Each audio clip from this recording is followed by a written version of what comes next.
What's up, YouTube? So today I got home, my air conditioner wasn't working, so I thought I'd figure out how to fix it. I don't know what I'm doing. But you know, I work on cars, so I figure, what the heck? How hard can AC be? Um, I've worked a little bit on car AC, and AC is AC. So, anyways, not knowing much about what I'm supposed to be doing, figured I'd make a video of my attempt to fix this, and hopefully I won't hurt myself in the process. So right here, first player we got is I'm going to attempt to render this safe by pulling a fuse out of there, and I'll show you that. Let me watch that. Hopefully I won't be in front of the camera there. So in here, there's just a little bar you pull out. There you go. Hopefully that showed up. I kind of zoom in there. It's just got a blade connector there, and I'll lift that. I don't know if that'll show up. I'll try to get it on there for you. I can't see what I'm doing because I'm my own cameraman, but hopefully that showed up under there. So I just popped that out. It can be kind of tough to get that out. So the next thing, actually I'm going to pause and reposition this camera. I got some tools in the way there. I'll be right back. Alright, I'm back. So just got a little bit different angle on there. So as you remember, we pulled out the fuse block there. That should render this thing fairly safe.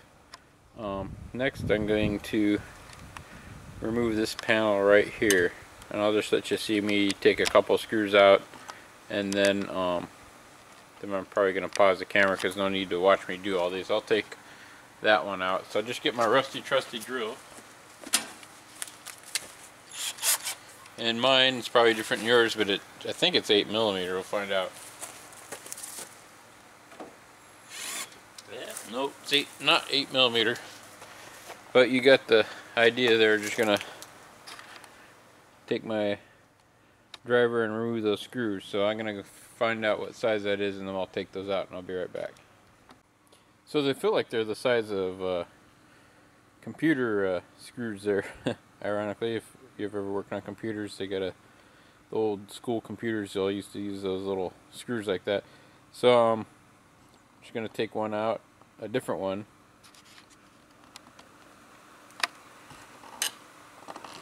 It's not too exciting, but here you go.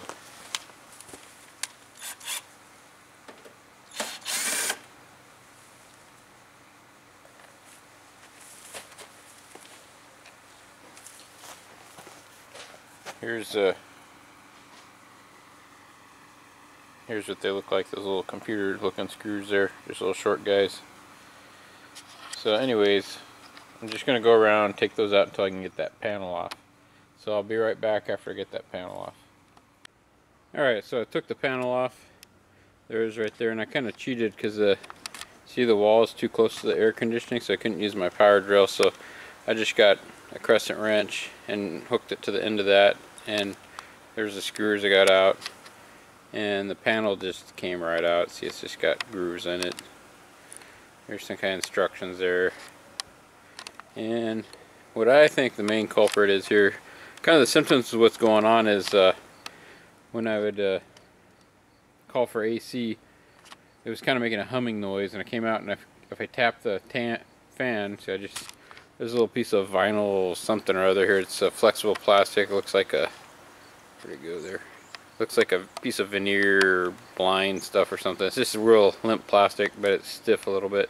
I just shoved it through the top of I don't know, they call that a bird cage thing or something, and tapped the fan, and the fan started spinning, but I could never hear the AC compressor kick on.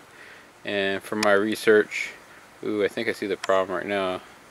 I'll have to take a look at that. I'm going to take that capacitor out. This is kind of good too, because I'll get a shot of where the wires went. Let's see. I'll probably write it down.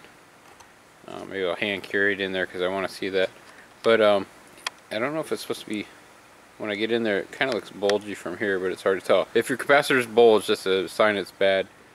Also, if your fan doesn't work and your compressor or your compressor doesn't kick on, a lot of times they say it's like 60% of the time it's It's this capacitor right here that went bad. And you saw how easy it was for me to take this apart, and you know, that'd be like probably 200 bucks for a service man to come out and do what I just did so far. And you know, I haven't really done anything, but that's 200 bucks right there. So yeah, save yourself 200 bucks right there by watching this video.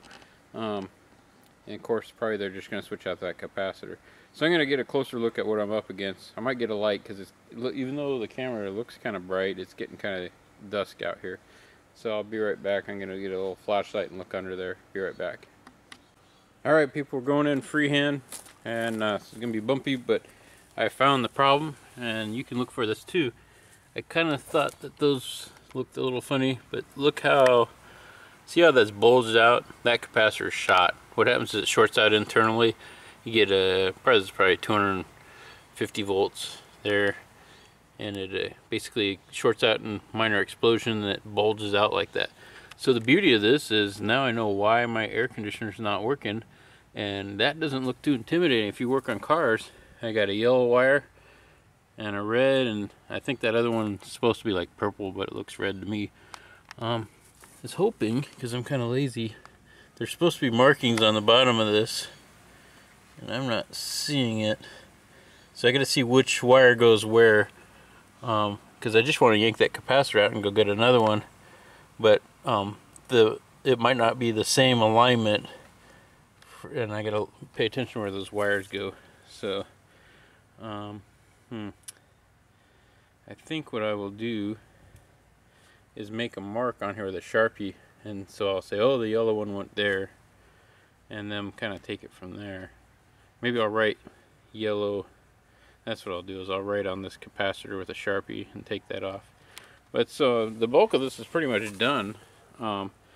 My goal is now I need to write down where the colored wires go on this capacitor, and I'll show you the value when I get this out of what you're looking for, and then I got to find a replacement and then put it all back together, and my AC should be working and save myself a ton of money. I have no idea what those capacitors cost. Hopefully I can get a good deal on there, but I know seems like just for like if I called somebody out, they probably wouldn't be able to come out tonight anyways, and if they did, they'd charge you because it's in the evening, it's after 5, you know, you'd pay more. I should, after I got all this done, I'll try to find out how much this job would have cost to have somebody else do this. Anyway, it's pretty much solved at this point, and I guess I'll pause it here and pick it up in a little bit. Alright, going handheld again. Hopefully this will show up on camera. I just went around marking it. First I marked it on the sides, and then as I got closer, I marked it, you know, it says like Y there, B there, and it looked like the R basically was round, bread, and yellow, round, red, brown, and yellow, and it looks like the B, I think that says, yeah, see the B one's going to be the fan. The yellow one I do not see any markings on. Oops, too close here. And the red one I do not see any markings on either. So I'll look at it closer. The fan's definitely marked, but on this side, that's probably not going to show up very good.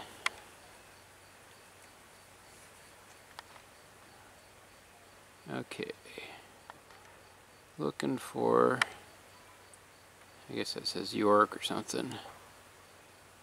Okay, so it's a 700 or 370 volt AC capacitor, and it looks like it says 50/5.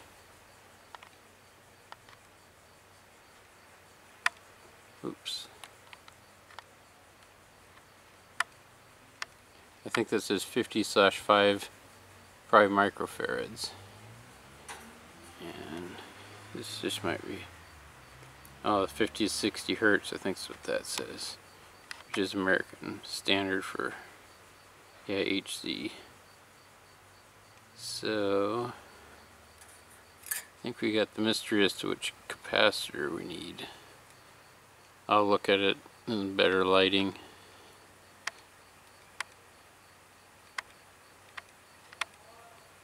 but it looks like that's what it says.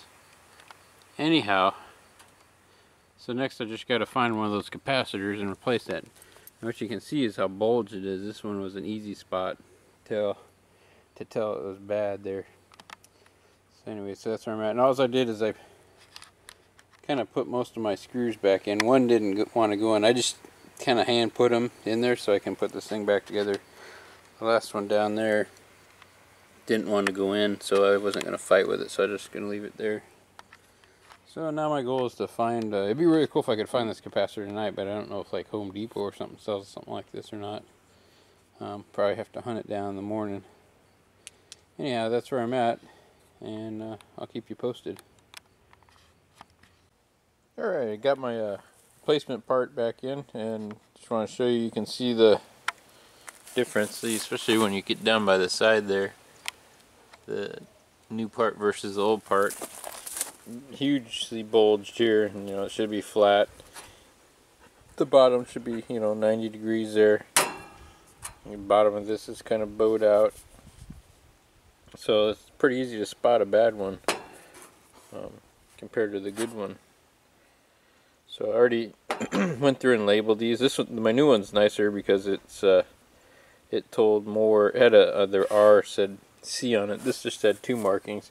You're gonna have your fan, and then they'll write it down. It's easier to read on this one. Like it says HE, I think it HERM or something like that. That's basically goes to your compressor. And then there's a C supposed to be for the common. On mine, it never had a C. So anyway, so I marked it up. Back out a little bit.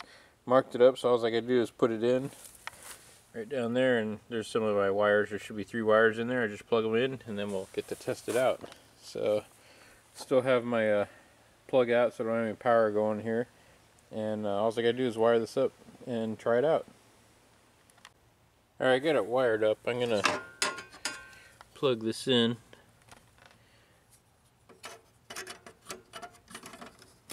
Oh, I forgot to put the panel on. I gotta put this panel on, it fell off. Hold on. Okay, I put the panel in.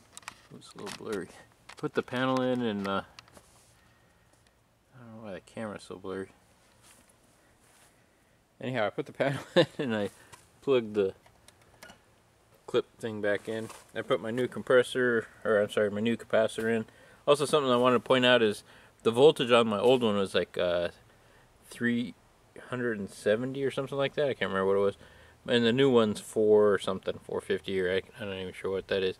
But you can go bigger on your voltage AC. You just got to keep your farads, your microfarads. Your capacitance has to be the same.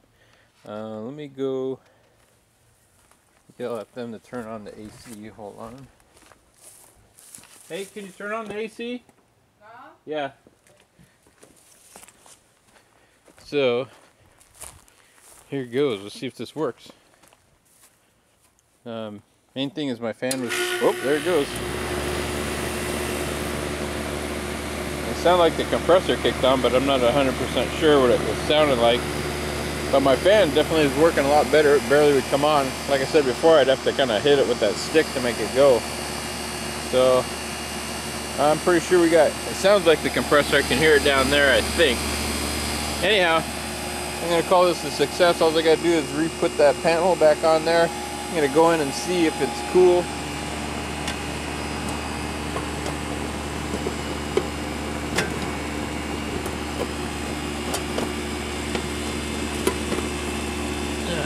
Darn thing. There we go. Got that back on. And that's pretty much done. I'm pretty confident it's working good. Like I said, just put that panel on, and it cost me $40 for my capacitor. I gave the guy a little tip because he brought it out to my work. So they wanted $35 for it. You can get them off the internet for like about $20, but then you got to wait for them to mail it in and everything. So like I said, I should see how much a service call would cost. I'm betting that something like this probably costs $200 to $300 to get fixed, but I'm just guessing. Anyhow, so for $40 and some time, I got it done. I hope you like this video. If you like it, hit like, and if you subscribe, you'll see more videos as they come out. And I hope your air conditioning problems are this easy. Talk to you later. Bye.